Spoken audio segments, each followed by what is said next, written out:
여러분들 좀 이해하시면 돼요. 성경의 전체적인 건데요. 이거를 좀 기억해 두세요. 하나님의 심판과 사랑. 이게 상반된 걸 수 있잖아요, 사실은. 그런데 그 하나님은 심판하신다. 하나님은 우리를 사랑하신다. 사랑하실 때 어떻게 사랑하시냐? 끝까지 사랑하신다. 이게 반대적인 건 아니에요. 그러나 우리가 이것을 꼭 기억해야 되는 게 우리의 죄에 대해서는 하나님이 끝까지 물으신다. 이걸 이해하시면요.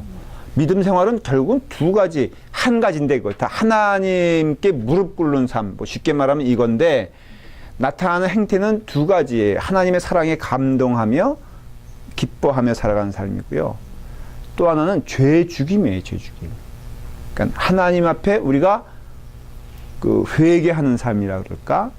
하나님은 우리의 죄를 용납하신다, 용납하시지 않는다. 용납하시지 않는다는 거예요. 그 가대 끝까지 간다는 거예요. 그러면은 우리의 입장에서는요, 이것을 계속해서 참된 행복은 그래서 하나님의 사랑에 체험이 되고 고백되어지는 것뿐 아니라 우리의 삶에 죄를 죽이는 삶이 넘치면 넘칠수록 사실은 하나님과 더불어 이렇게 온전해지잖아요. 저는 비유가 적절할지 몰라도 이렇게 상처가 있으면은 그 잘못된 치료로 인해서 병원에 늦게 가고 우리끼리 막 그 할머니 된장 발라주고 뭐 침 발라주고 막 해가지고는 이게 상처가 덧나는 때가 있더라고요. 그냥 빨리 가서 치료했으면 되는 건데 화상도 마찬가지예요. 여러분들 화상도 뭐 이상한 거 갖다 붙여가지고 저 한번 죽을 뻔한 적이 있었어요. 이제 그 자동차 트렁크가 제 머리를 쪘어요. 예, 예. 이사 가서 그래. 쪄가지고요. 이게 그래서 제가 토요타 캠리 같은 거 안 좋아해요. 무슨 차인지 저 어떤 브랜드인지 모르겠는데 이게 지가 올라가면 멈춰야 되는데 올라갔다가 내려오는 거예요. 근데 사람 성격이 또 급하다 보니까 올리고 그냥 머리를 들이밀다가 구체적인 표현 조금 더 아프게 해서 이게 탁 해가지고 쪘어요. 그래서 와지끈하고 이게 이만큼 정도가 찢어졌어요. 네. 오고요. 근데 마침 그때 아주 불행하게도 제 친구 목사님 부부가 와 있었어요. 예. 황승일 목사님이라고 이번에 벤나이스 교회로 가는 목사님이에요. 별로 그러니까 그분이 의학적인 상식이 없으면서 진짜 무식은 앞서가는 분이야. 사모님이지. 그게 정확히 해야지. 그 사모님이 또 만병통치약으로 뭐 가루를 들고 다니는 거 있어요. 아, 얘긴즉슨 이렇게 뻥. 맞아, 그거예요. 그거가 뻥 이제 터졌죠? 그러면 빨리 병원에 가야 되는데 일단 황 목사님이 강원도 출신이라 이런 거 자기는 안 가봤다, 이거 병원에. 이런 거 가지고 가본 적이 없다는 이만큼 찢어졌는데, 이만큼 찢어졌는데 이게 갈 필요가 없다는 거예요. 근데 그 사모님이 자기는 가지고 있는 게 있다. 그래서 물어보지도 않았는데, 나 이러면서 이제 집으로 들어가는데 내가 비명 지르니까 나오면서 그거 가루약을 들고 나오더니 퍽 벗본 거. 그래서 이게 탁 뒤집었었죠. 그래서 이제 일단은 뭐 치열은 됐어요. 됐는데 이게 아프고 막 정신이 없는 거예요. 열나고. 그래서 3시간 만인가 결국은 이머전시에 가는 거예요. 누가 운전하고 갔겠어요? 목사님. 제가 운전하고 갔어요. 집사람도 어디 태우고? 옆에 태우고. 이런 일이. 어째 이런 일이. 이게 도움이 안 돼요. 그래서 죽어가는 환자 이머전시 가는데 운전을 죽어가는 환자가 하고 멀쩡한 사람 옆에서 이제 아무 도움 없이 가는 거예요. 쓰는 것도 제가 썼어요. 가서. 그랬는데 지금 이제 허한 집사님이 계시는 그 병원, 프레스비테리안 거기 갔어요. 갔는데 그 의사가 딱 보더니 입을 쩍 벌, 이거 누가 있냐 이거예요. 그래서 왜요? 그랬더니 누가 이렇게 무식한 짓을 했냐는 거예요. 이게 굳어가지고 결국은요 그거를 떼내느라고 그게 더 큰 공사였어.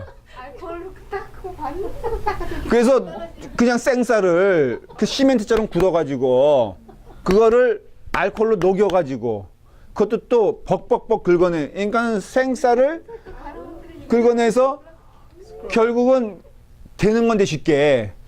그래서 이제 꼬맸거든요. 그러니까 꼬매기 전에 그 작업이 꼬맨 작업보다 힘든 거였어. 그러면서 나보러 한심하다는 듯이 다음에 이런 일이 벌어지면 절대 손대지 말고 그냥 타월 같은 걸로 이렇게 딱 이렇게 한 다음에 그냥 병원으로 와라.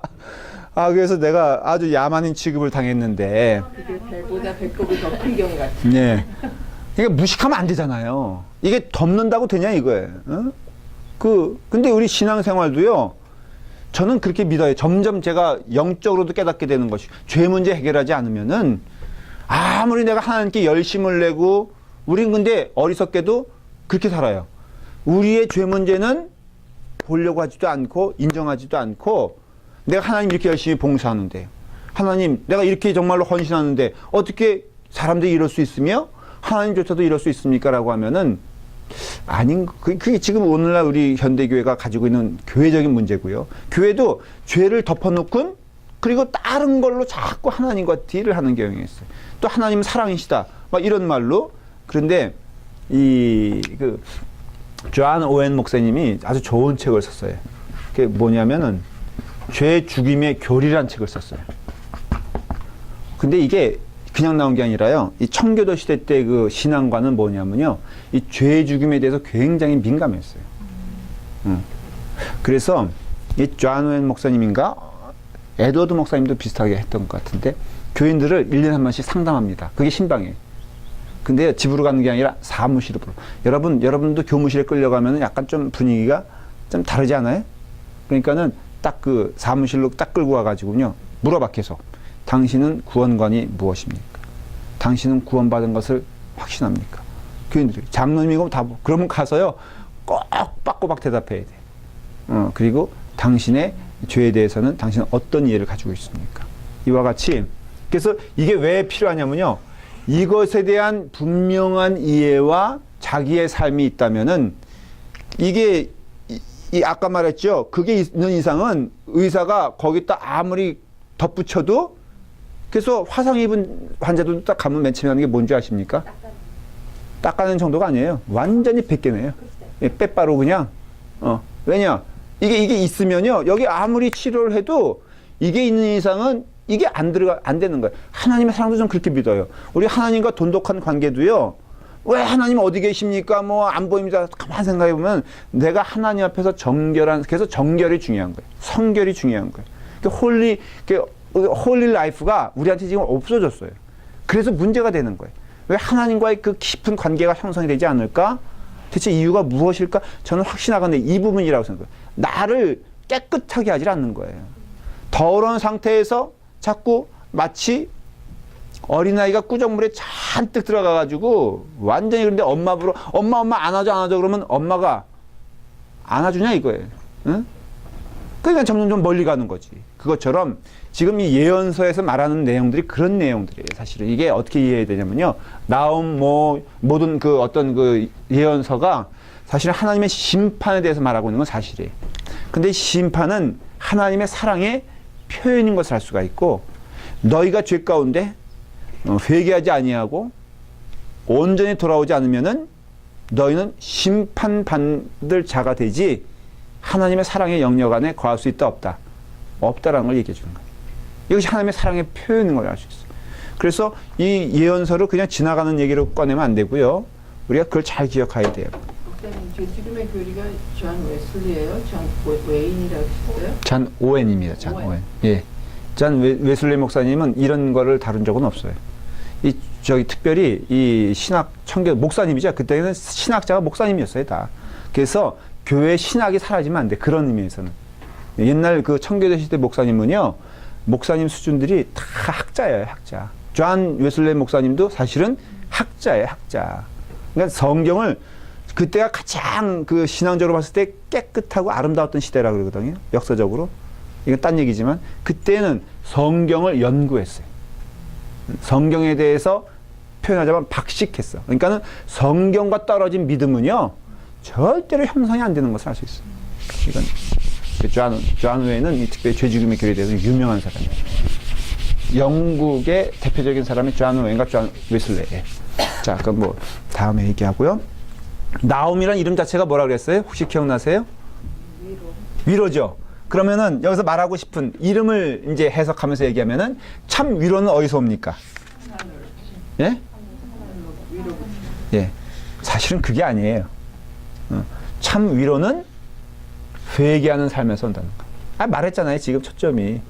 그러니까 참 위로는 하나님 앞에 온전히 서 있을 때 오는데, 하나님 앞에 온전히 서 있는 자는 어떤 자냐?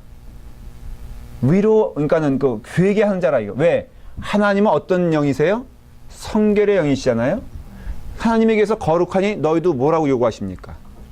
거룩하라고 요구하잖아요. 그러니까 이 신앙의 부분을 우리가 예언서들, 나음서를 통해서 깨달아야 되는 거예요. 그러니까 우리의 신앙에 접목을 시키면은 어떤 뜻이냐? 아, 우리가 이방 사람들처럼 우상 숭배하고 하나님 대적하는 행위하면은 하나님의 심판은 어떻게 된다? 피할 수가 없구나라는 것을 깨달아야 돼요. 자, 우리께서 우리 최경희 권사님이 잘 요약을 해주셨는데 그 백성자가 빼져서 좀 아쉬웠어요. 하나님이 책임을 지는가? 이 내용은 뭐냐면 이 세상의 모든 역사와 주관을 또 흘러가는 것들을 하나님의 백성들이 책임질 수 있는가? 그건 아니다 그런 뜻이에요. 이게 무슨 뜻이냐면 조금 써머리하고 그다음 넘어갈게요. 세상에 일어나는 악과 세상에 일어나는 모든 일에 있어서 우리가 절대 전능한 능력을 가지고 모든 일을 컨트롤할 수 있고 모든 일을 해결할 수 있고 모든 일을 제어할 수 있는가? 이 질문이거든요. 이게 이거예요. 그렇죠? 아니에요. 그거는 그래서 우리는 겸손해야 되는 거예요. 여러분, 성경에서 경고하는 게 뭐예요? 아무리 부자라 그래도 내가 다 이루었다? 내가 다 하고 있다? 여러분, 사람은 얼마나 교만하면 5명 종업원 가지고 데리고 있는 사장, 이렇게 뭐 조그만 그 사람도 얼마나 교만한 줄 아세요? 밑에 있는 5명에게 뭐라고 말하는 줄 알아요?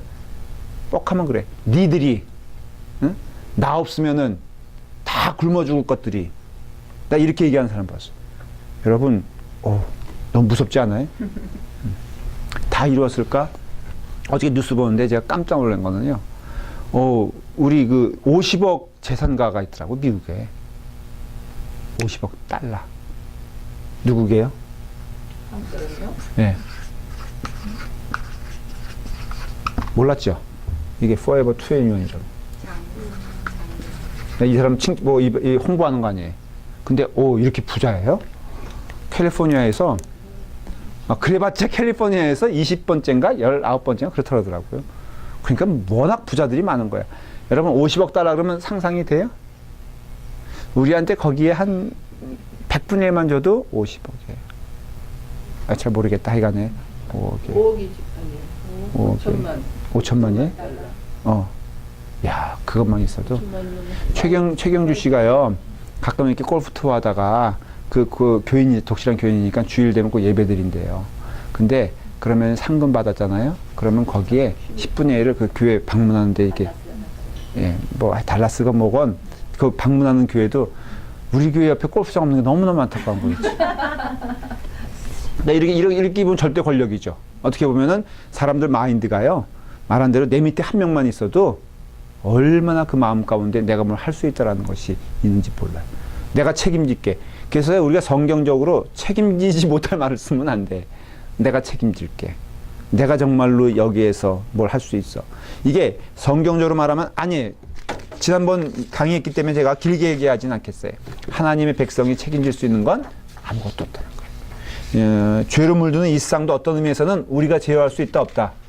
그것도 하나 중요한 거예요. 자, 그 다음에 두 번째는요. 하나님의 원수가 짧게 했습니다. 다 하지 않았습니다. 하나님의 백성의 원수가 책임지는 거. 이건 누굴 말하는 거예요? 여기 성경에 나옴에서는 지금 나옴의 타겟은 누구죠? 니느웨. 니느웨는 그 당시 무엇이라고 했죠? 쉽게 말하면 절대 권력이에요. 이 나옴이 예언했을 당시에 니느웨는 망할 징조가 있는 나라였어요? 아니면 강성한 나라였어요? 강성한 나라였어요. 근데 나옴은 뭐라고 얘기하고 있어요? 니네 망한다라고 얘기하고 있어요. 그러니까는 이 절대 권력인 니느웨는 지금 어떤 상황에 있었느냐? 그 마음이 모든 이 세상의 주인은 누구다? 니느웨다 이거예요. 그 왕이다 이거예요. 그래서 보면은 그 니느웨가 아수르인데요. 그 아수르가 행한 행동들을 보면은 모든 세계의 주인이라는 생각을 가지고 있었어요. 근데 그 대표적으로 또 하나의 그 중국이라는 나라가 있잖아요. 중국에 여러분들 진시황 알죠? 진시황이 뭘 믿었죠? 불로장생을 믿었어요. 그래서 실제로 제주도까지 사람을 보냈어요. 근데 그 사람이야 말 한마디로 몇 명이 죽은 줄 아세요? 200만 명이 죽었어요. 뭐 하느라고? 운합하다가. 그리고 물에 빠진 종이 있었어요. 이제 종 있잖아요, 종. 그거 건져내라고 사람들을 들여보낸 거예요. 죽어 안 죽어? 죽어도요 상관없어. 그러니까 그 마음이 뭐예요? 내가 다 할 수 있다는 것이죠. 그러니까는 이런 어떤 하나님의 백성의 원수는 곧 하나님의 원수인데, 하나님의 원수된 가장 그 분명한 모습은 뭐냐면은 내가 주인이라는 것이 원수된 거. 그리고 이 땅의 주인은 누구다? 나라는 거예요. 그게 바로 하나님 백성의 원수, 하나님의 원수된 자들의 특징인데, 이들이 갖는 특징이 뭐냐면요, 자기 마음대로 모든 걸 다 할 수 있다라고 믿는 거예요. 이게 영적인 의미에서 그게 왕이 됐든 어떤 사람이 됐든 내 마음대로 할 수 있다. 이것도요, 그 죄의 뿌리들이 결국은 드러나니까 여러 가지. 옛날에 그 우리 어른들 가운데 가졌던 생각이요, 그 자기 자식을 누구 거라 생각한 적이 그런 거 있죠. 자기 자식이 누구 거다? 그러니까는 내 거 내 맘대로 하는데 니들이 무슨 상관이야? 이런 표현 가끔 그 무식한 어른들을 통해서 들어본 적이 있죠. 이게 다 뭐냐면요, 죄거든요. 이게 무슨 죄냐? 하나님을 대적하는 죄라 이거예요. 생명은 누구에게 있어요? 하나님께 있죠. 그렇기 때문에 결국은 그 원수들이 하는 행동이 뭐냐면은, 전형적인 이런 원수들의 행동은 바로 내가 주인이다 라고 말하는 것이에요. 아수르가 가는 곳마다요, 그것이 이렇게 정복되어지는 곳마다 그 정복되어진 사람들을요 사질막 절단하고, 하여간에 온 천하에 자기뿐이 없다라고 생각할 정도의 그런 증거들이 많이 나타나고 있어요. 그래서 그 대형 그 뭐죠, 그 영국의 그 박물관 이름이 대형 박물관이에요. 저도 한번 방문할 기회가 있었는데, 제가 표현 이렇게 해서 정말 죄송해요. 손 도둑놈들이 아주. 왜냐하면 진짜 자기네 거는요 거의 없어. 하긴 무식한 앵글로색슨 그렇죠. 그 다음에 쳐들어간 나라가 게르만이거든요. 그 앵글로색슨하고 그 본토고요. 그 다음에 맨날 싸웠던 나라가 그 다음에 저기 게르만 민족, 독일 민족이 또 가서 싸우고, 그 다음에 또 싸운 민족이 그 바이킹 민족이에요. 그게 뭐냐면 노르만디. 그래서 그 노르만디 상륙 작전이 있죠. 프랑스에 뭐 이런 얘기하면 저기 좀 알아들으실까? 프랑스 북부의 그 노르만디 상륙 작전인데, 그게 노르만이 바로 노르웨이. 그러니까는 프랑스 사람의 본토 사람이 있었고요, 이주민이 있었는데, 그게 바로 노르만 지역에서 그 이름이 노르만이 된 거예요. 그래서 노르웨이 사람들, 그게 바로 바이킹이거든요. 처음 들으셨죠? 근데 anyway, 영국은요 뭐 없어. 맨날 빵 쪼가리나 먹고 뭐 그냥 털어 뒤집어 쓴 사람. 그러니까요, 그 박물관에 보니까 뭐 이집트는 대표적으로 이집트는 다 들고 왔어 보니까는. 그 다음에 뭐 중국 것도 들고, 이것도 다 뭐예요? 다 훔쳐온 거야. 우리나라 것도 보니까 있더만요. 이것도 또 훔쳐온 거야.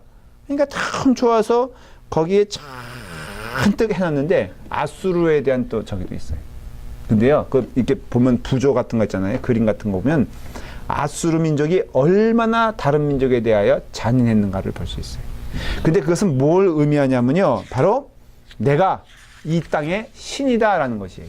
옛날에 왕들이 다 그랬던 것처럼, 특별히 아수르는요 결국은 그 나라가 얼마나 강대한가라는 걸 보여주는데, 나훔서 이제 성경을 보시기 시작해요. 2장 3절을 보세요. 1절부터 볼까요? 시작. 파괴하는 자가 너를 치러 올라왔나니 너는 산성을 지키며 길을 파수하며 내 허리를 견고히 묶고 내 힘을 크게 굳게 할지어다. 그러셨죠? 이게 지금 누굴 말하는 거예요? 파괴하는 자는 아수르를 파괴하는 자를 말하고요. 그 다음에 마치 격려하는 것처럼 산성을 지켜라, 견고히 묶어라, 네 힘을 크게 굳게 할. 이거는 네 해봐라 이거야. 아수르에게 하는 얘기예요. 니네 이렇게 하는데 이렇게 해가지고 니네가 지킬 수 있는 거 한번 봐라. 니네가 무너지는데 얼마나 무너지는가 한번 봐라 하는 거예요. 8절을 한번 보세요. 시작. 니느웨는 예로부터 물이 모인 못 갔더니 이제 모두 도망하니 서라 서라 하나 돌아보는 자가 없도다. 혹시 여러분들 기억나세요? 니느웨 성에 대해서 제가 말씀드린 적 있죠? 니느웨 성의 특징이 뭐냐면요, 큰 해저, 그 뭐죠, 이게 성을 있으면 이렇게 개울, 그러니까 저기 해안은 아니고 그 주변을 물로 이렇게 딱 하잖아요. 그걸 넘어지 못하게 하는. 그렇죠. 넘어오지 못하게 이렇게 쫙 하잖아요. 근데 니느웨가 뭘로 무너졌냐면요, 홍수로 무너졌어요. 그건 제가 말씀드렸죠. 홍수가 억수같이 와가지고 그 성이 와르르 무너진 거예요. 그러니까는 물 때문에 무너진 것을 지금 얘기하고 있어요. 예언이 다 통했어요. 자, 7절. 3장 7절 시작. 그때 너를 보는 자가 다 내게서 도망하여 이르기를 니느웨가 어떻게 했다고요? 황폐하였도다. 누가 그것을 위하여 애곡하며 내가 어디서 너를 위로할 자를 구하려 하리라. 그러니까는 이게 뭘 말하냐면요, 무너지되 어떻게 무너지느냐, 아주 황폐하게 무너지는데 2장 13절로 돌아가면은 다시 시작. 만군의 여호와의 말씀에 내가 내 대적이 되어 내 병거들을 불살라 연기가 되게 하고 내 젊은 사자들을 칼로 멸할 것이며 내가 또 내 노력한 것을 땅에서 끊으리니 내 파견자의 목소리가 다시는 들리지 아니하리라 하셨느니라. 자, 보십시오. 이때 예언자가 선포하던 시대에 니느웨는 어떤 모습일까? 이렇게 비유하면 좀 될 것 같아요. 오늘날에 그 미국이 자랑하는 군사적인 무기들이 꽤 있잖아요. 그 가운데 대표적인 게 뭔지 아세요? 이런 것도 좀 알아야 되는데, 미국이 무서운 것은요, 예? 예. 기대한 제가 항공모함이에요, 항공모함. 국력이 있어야지. 지금요, 다 딴 나라들은 항공모함 가지고 있는 나라가 없고, 다 있어도 지금 다 이렇게 그냥 폐차시키고 있어요.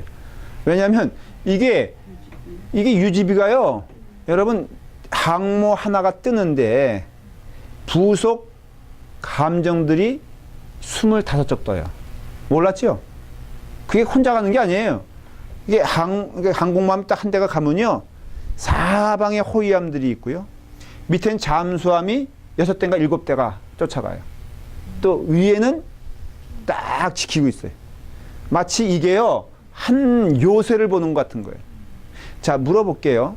이게 얼마나 무서우냐면요, 거기에 실려있는 비행기가, 첨단의 비행기가 80대예요. 80대. 이거는 웬만한 나라, 그저 소련, 그러니까 뭐 러시아나 중국 말고 웬만한 나라들은요, 이 한 대만 뜨면은 쑥밭이 돼요.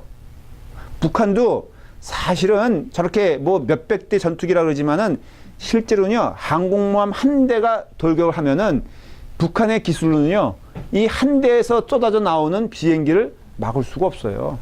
그래서 정말 미국이 작심하고 달려들면은 항공모함 한 대만 떠도, 근데 그런 항공모함이 몇 대인 줄 아세요? 응? 몰라요. 감사해요. 좀 알고 사세요. 8대가 있어요, 8대. 여러분, 이게 2대만 한반도로 왜 북한이 잠깐 벌벌 떠느냐? 이게요, 2대만 딱 떠버리면은, 중국 없으면요, 이 북한은 3일 만에 쑥밭이 돼버려요. 그러니 그 항공모함을 누가 무너뜨리요?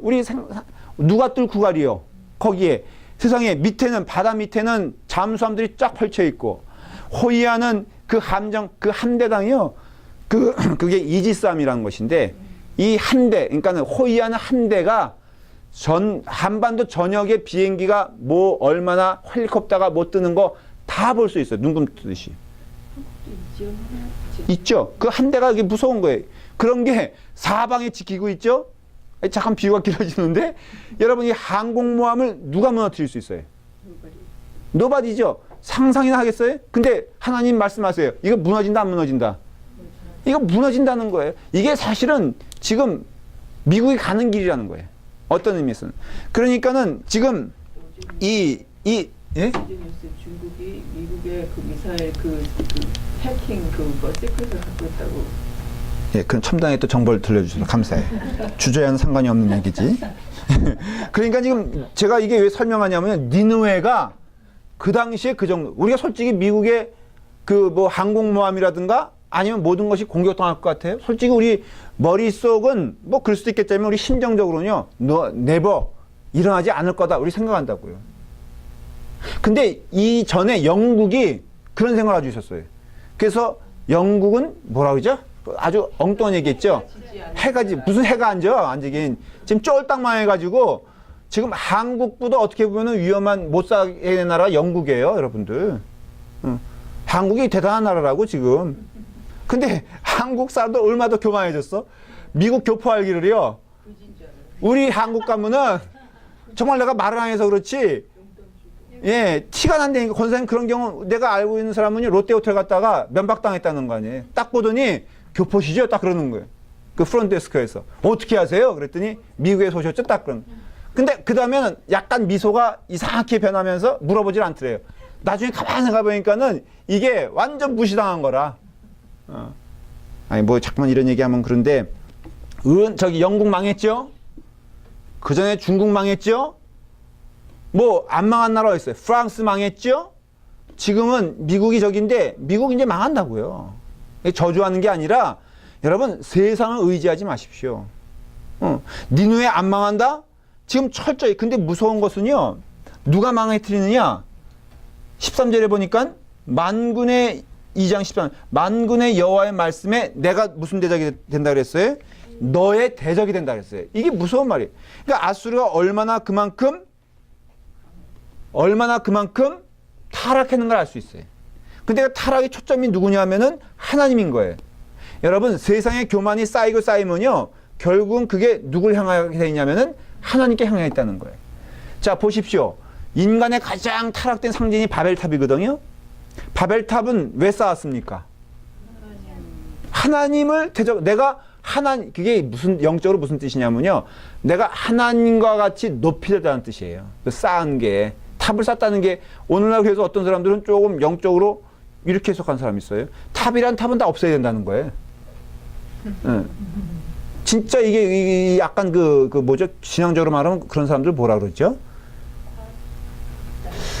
극단주의인데 그거는 다른 이슬람권에서도 극단주의가 있는 것처럼 온 세상을 뭐 다 코란으로 덮자 이런 것처럼 한국에서 이런 얘기를 언뜻 하고 이게 우리나라가 지금 잘 안 되는 이유가 뭐냐? 풍수지리적으로. 그게 뭐냐 그랬더니 그 남산에 탑이 있어가지고 문제라는 거예요. 그 남산 타워인가요? 그게 서울 타워인가? 예, 그게 하나님께 교만하게 감히 어디 거기다가 탑을 세우냐? 웃죠? 심각한 거예요, 그 사람들은. 그래서 그러니까 그래서 거기다가 뭐 폭파 작업을 뭐 하려고 하나? 그건 제 상상인데. 그러니까는 그게 아니잖아요. 그런 뜻이 아니라 그 바벨탑이라는 게 뭐냐면은 우리가 하나님 같이 됐죠. 왜냐면 그때는 하늘에 누가 있었어요? 하나님이 있었으니까 그들 생각에 올라가면은 우리 인간도 하나님과 대등한 존재가 된다 이런 거거든요. 이게 바로 하나님이 가장 싫어하는 죄라는 것을 알 수 있어요. 그러니까는 아수르 나라가 번성해서 죄가 아니고요. 우리가 지금 뭐 이렇게 먹고 살만해서 그게 죄가 아니라 죄는 무엇이냐면 결국은 하나님을 대적하는 거예요. 그게. 그리고 결국은 하나님이 원수 되셔서 무너뜨린다라는 것이에요. 자, 결과적으로는 무너졌습니까? 안 무너졌습니까? 처참하게 아수르는요. 결국은 무너지게 되는 것이에요.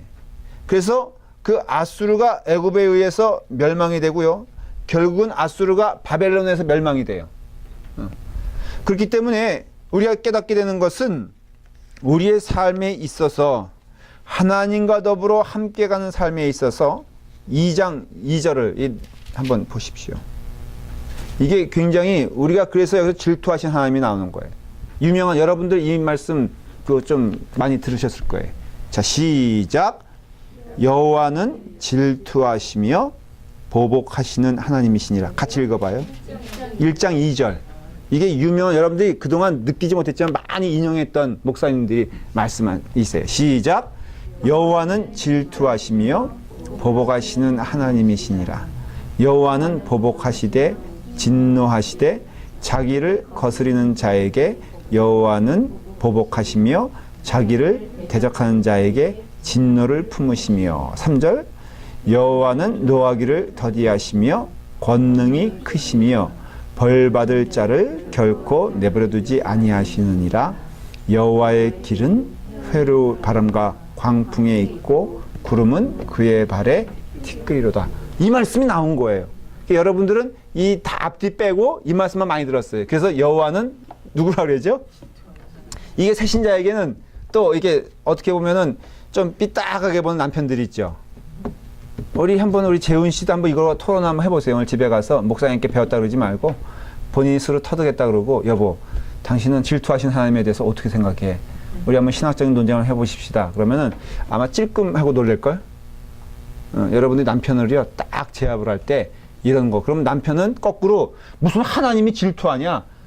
그분들은요 어디서 그냥 졸다가 이게 목사님 설교 들으면은 어떤 이런 것만 들리는 거야. 여호와가 질투하신대야? 무슨 이런 하나님이 다 있어? 이게 주로 하는 사람들이요 누구냐면은 그 머리 이렇게 저기 하고 한국에서 유명한 김영옥인가? 그 사람이 한 얘기가 뭐냐? 구약 이게 성경이 이게 잘못됐다 이거예요. 왜 잘못됐냐? 신약을 보면 참 이게 마음이 평안해지고 좋은데 이 구약의 하나님 보면 이게 딴판 하나님이라 이거예요. 맨날 죽이겠다 그러고 맨날 진노하신다 그러고 맨날 질투한다 그러고 이 얘기예요. 그게 사실 이게 웃긴 얘기거든요. 그러니까는 이 말씀을 어떻게 보면은 이해가 잘 안 되지만 그만큼 이거는 여러분 구약에 나오는 하나님의 모습을 묘사할 때 이해하셔야 될 게 있는데 하나님은 인간의 눈으로 하나님을 표현하시는 거예요. 이 기법을 이게 성경의 기법을 이해하셔야 돼. 자, 여러분들 아이하고 대화할 때 여러분들 언어도 그렇고 여러분들의 태도도 그렇고 여러분들의 키 높이도 그렇고 누구에게 맞춥니까? 응? 그렇죠. 저도 겸손해서가 아니라 예를 들어서 예언이 정도랑 얘기하면요 저도 무릎을 꿇어요. 왜냐면 제가 어디서 배운 거 있잖아. 저도 교육학 전공했거든요. 그래서 사람과 대화할 때는 늘 뭘 해야 된다? 아이 컨택을 해야 된다는 거예요. 그래서 내가 김봉선 입사님하고 대화할 때 정말 싫은 게 그리고 우리 데이비성 전사님 아주 부담스러워. 우리 교회에서 제일 큰 사람도 그분 앞에 가면은 머리 숙이더라고. 누구더라? 이석준 입사님하고 섰는데 이석준 입사님이요 애야 애. 진짜예요. 정말 크더라고. 한 187, 본인 말로는 187이었고 처음 알았어요. 농구 선수였대요. 대학교 때. 고등학교 때든가. 그래서 자기는 농구 선수 가운데 작았다는 그 정도면 작지. 그치만은 이렇게 되면요 모기가 진짜로요 나는 좀 우리 백 목사님은 이러면 내가 또 이게 또 비방하는 꼴이 될까봐. 그래서 이 눈높 권사님 급이 틀려요. 예. 뭔 소리예요 지금? 그러니까는 이제 이렇게 눈높이 하다고 막 그러잖아요. 근데 예언이 정도 되면은 내가 무릎을 꿇잖아요. 그리고 무릎만 꿇습니까? 제가 쓰는 언어도 여러분 제가 설교할 때처럼 쓰면은 그 예언이가 what 그리고선 몇 번 하다가 에이 하면서 가버리잖아요. 그러니까는 그 아이의 눈높이 맞춰야 될 거 아니에요. 그러니까 여기서 이런 걸 이해를 못하면요 왜 질투하시나? 하나님 질투 있으시나? 없으시죠. 질투가 온전하신 하나님 가운데 또 신학적으로요 질문 많이 합니다. 그러면 좀 더 예를 들어서 이게 질투라든가 사랑이라든가 이게 감정이거든요. 좀 어려운 얘기 한번 해볼 테니까 여러분 생각해 보세요. 감정은 뭐냐면요 상대가 있어야지 감정이 생기는 거예요. 슬픔. 어느 여자가 죄송해요. 그거 혼자 벽 보고선 시거리고 웃고 거울 보면서 막 그냥 아이고 하면 그건 무슨 여자예요? 그건 미친 여자지. 그러니까는 감정이란 것은요 상대가 있는 것이고 상대가 있다는 것은 아주 좀 표현하자면 제한이 있다는 거예요. 상대에 의해서 내가 형성이 된다는 것은 결국은 완전하다 아니다. 그런 의미에서는 완전하지 않은 거예요. 뭐 어려운 얘기 여러분들 그냥 흘려 들어가세요. 그러니까 하나님이 내가 너희의 헌신을 보고 기뻐한다는 것도 내가 너희를 보고 분노한다는 것도 어떻게 보면 하나님의 제한성을 얘기하는 거예요. 할아버지가 손녀의 어떤 재롱에서 기뻐지기도 하고 자식의 불효를 통해서 마음의 분노를 느끼는 것처럼 그건 그 아버지는 완전하진 않죠. 그렇죠? 근데 하나님은 완전하시다 그러면은 그 완전에는 거기에는 비바람도 없어야 되고 폭풍우도 없어야 되고 감정도 없어야 되는데 하나님이 완전하다 그러시면서 또 하나님은 또 진노하시는 하나님이요? 또 섭섭해하시는 하나님이요? 또 하나님의 백성들이 와서 온전한 마음으로 제사드리면 기뻐하시는 하나님이랑 한다는 것은 이게 모순된 얘기잖아요. 그게 모순이 아닌 게 그러니까 우리의 눈으로 하나님을 표현하시는 것을 알 수 있어요. 그러면 이해가 되죠? 여호와는 질투하시며 보복하신다. 근데 보복인데요. 하나님의 보복은 완전한 보복이에요. 완전한 보복은 무슨 뜻이냐면요. 끝까지 간다는 거예요. 그러니까 결국은 깨닫게 되는 것은 하나님께서는 죄를 보시되 용납하지 않으시되 어떻게 용납하시지 않는다? 끝까지 용납하지 않으세요. 뭐 예를 들어 말하면 이런 걸까요? 자, 보십시오. 제가 하나님께 대한 특별한 마음이 있잖아요. 근데 죄를 질 수도 있어요, 없어요? 있죠. 그러니까는 죄와 하나님에 대한 헌신의 마음이 같이 갈 수도 있을 거란 말이에요. 왜냐하면 우리는 온전하지 않으니까. 하나님을 배반할 생각 추호도 없고 하나님의 기뻐하시는 길을 가고 싶지만은 내가 또 마음 가운데에는 참 그 죄된 마음으로 갈 수도 있어요, 사실은. 근데 가만히 보시면요. 내가 그 죄의 마음을 끌고 갈 때 하나님께 헌신하지만은 사실 우리 마음 가운데 뭐가 있습니까? 부담이 있잖아요. 그리고 마음 가운데 내가 이렇게 열심을 내지만 내가 숨겨놓은 죄도 있고 내가 해결하지 못한 것이 있다면은 사람이 이것을 해결할 생각은 안 하고 더 이 특심, 그러니까 열심을 더 많이 갖죠. 그래서 유난히 더 요란을 떨면서 헌신하는 사람들은요, 그 마음 가운데 뭐가 있는 거예요? 죄가 더 있는 거예요. 어떤 경우는 이런 경우도 있더라고요. 저는 맨 처음에 이해가 안 되는데 이제는 이해가 되는 게 분명히 회사에서는 사기꾼이야. 사람이 사장인데요. 얼마나 짠돌인지 몰라. 그리고 회사에서 부정적인 일을 통해서 회사를 키우는 거에 대해서 전혀 가책이 없어. 근데 이 사람이 교회에서 11조를요. 넘버원이라니까. 근데 회사 사람들이 그거 보면 놀래. 왜냐면 회사에서 돈 쓰는 거 보면요. 뭐 하나 그냥 벌벌벌 떨면서 그렇게 회사원들에 대해서는 인색하게 대면서 교회 안에서 보면요. 너무너무 이게 성자야. 이거 어떻게 해석하실래요? 망나니 아들 가운데 목사님 아들하고 장로님 아들하고 쌍벽인 거 아시죠? 오죽하면은 어느 사모님이요 목사님 그랬다는 거 아니에요. 입을 싸들고선 제단 앞으로 가가지고 당신 여기서 살아. 왜냐면 그 제단 앞에 있을 때는 그렇게 천사들해. 근데 이 목사님조차도 집에 오면은 이상하게 변해가지고 아예 당신은 집에 들어오지 말고 그냥 그 제단에서 사셔. 이거 어떻게 해석하실래요? 장로님 아들이요 치를 떨면서 어떤 때 상담할 때가 있어. 자기 아버지 보기 싫다는 거예요. 왜? 교회에서 보면요 그렇게 천사가 없다는 거예요. 교회 아이들을 대할 때는요 후유 하면서 아이스크림 사주고 자기한테 한 적 사줘봤냐 이거예요. 이거 어떻게 해석하실래요? 이게 어떤 해석이냐면요 자기에게 있어 죄가 뭔지를 알아. 그리고 이것으로 인하여 하나님께 나아갈 수 없다는 걸 알아요. 그러니까는 그때는 이걸로 채우는 거예요. 하나님 이렇게 받으셨으면은 내 이거 그냥 넘어가 주지 않을까. 내가 이 정도 헌신하는데 하나님이 이 정도는 봐주셔야 되는 것 아니에요? 그렇기 때문에 여러분 결국은요 이 문제가 해결되지 않으면은 여러분들에게 참된 영적인 평화가 없어요. 하나님 앞에 정결한 삶을 살지 않으면 안 된다는 거예요. 그러니까는 결국은 하나님의 백성들도 하나님의 원수들도 결국은 이 땅의 주인은 아니란 걸 알 수 있어요. 마지막으로 하나님이 책임을 지시는가? 그거는 뭐예요? 하나님이 책임을 지신다는 거예요. 나홈서 1장 8절 7절 8절 시작. 여호와는 선하시며 환난 날에 산성이시라. 그는 자기에게 피하는 자들을 아시느니라. 그가 범람하는 물로 그것을 진멸하시고 자기 대적들을 흑암으로 쫓아내시리라. 무슨 얘기인지 알죠? 여호와는 어떻다고요? 선하시고 여호와는 산성이시니, 그 다음 얘기가 중요해요. 그는 자기에게 피하는 자들을 아신다. 이 아신다는 말은 이해가 되시죠?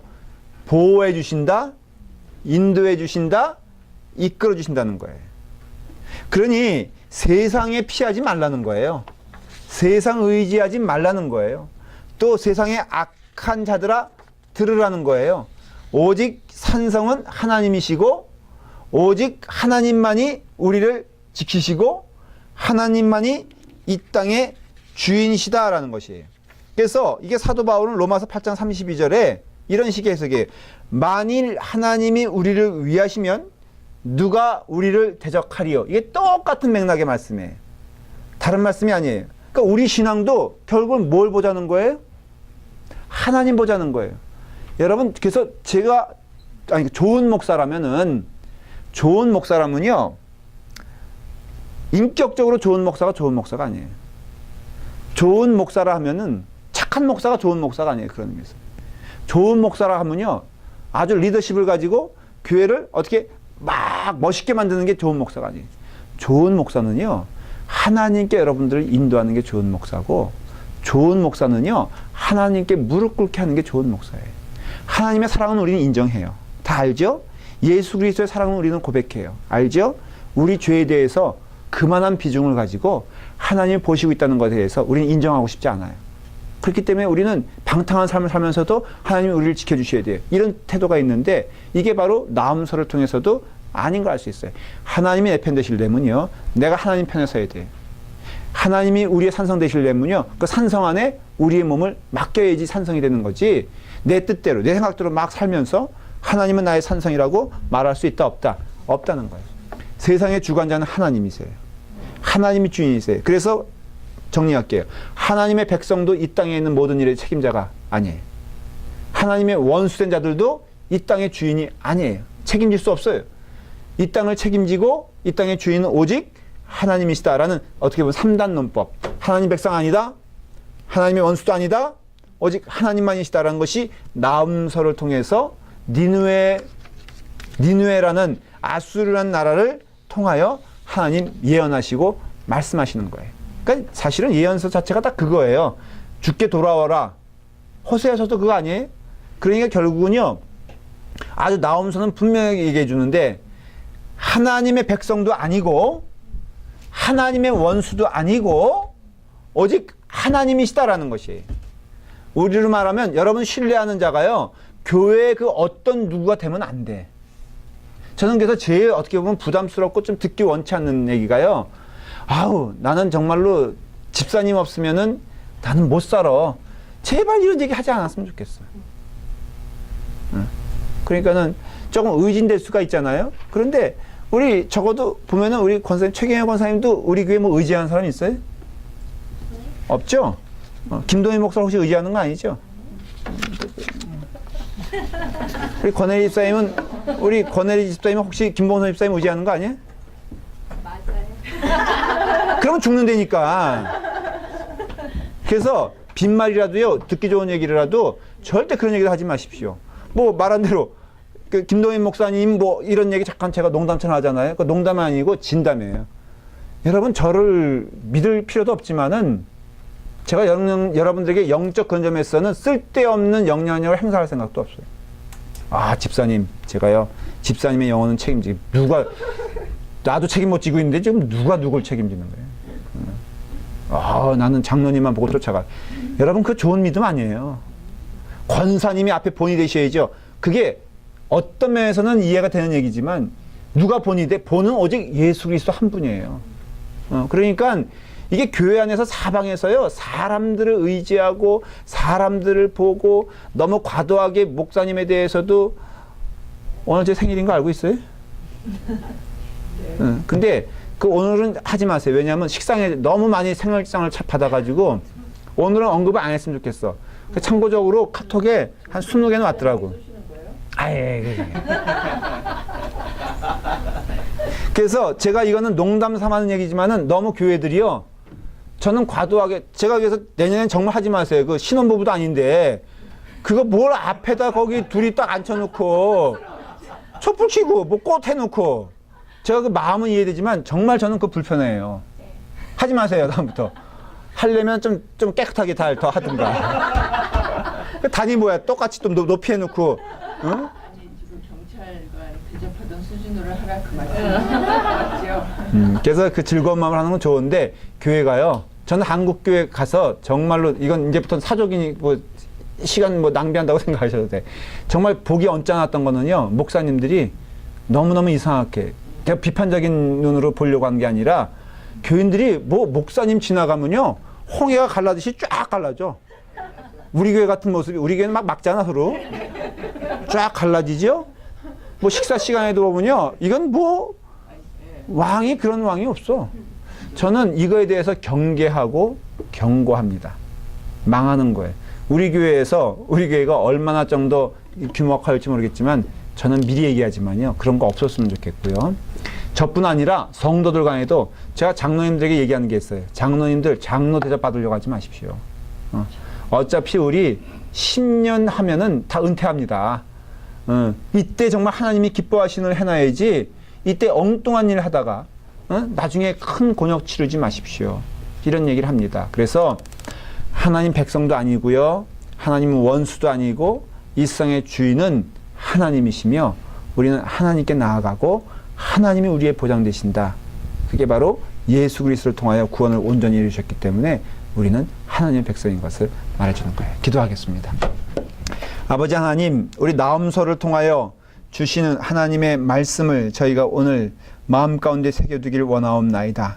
하나님은 질투하시는 하나님이시요 우리의 죄를 용납하지 아니하시고 성결케 하시니 아버지 하나님, 우리가 주 앞에서 성결한 자녀가 될 수 있도록 인도하여 주시옵소서.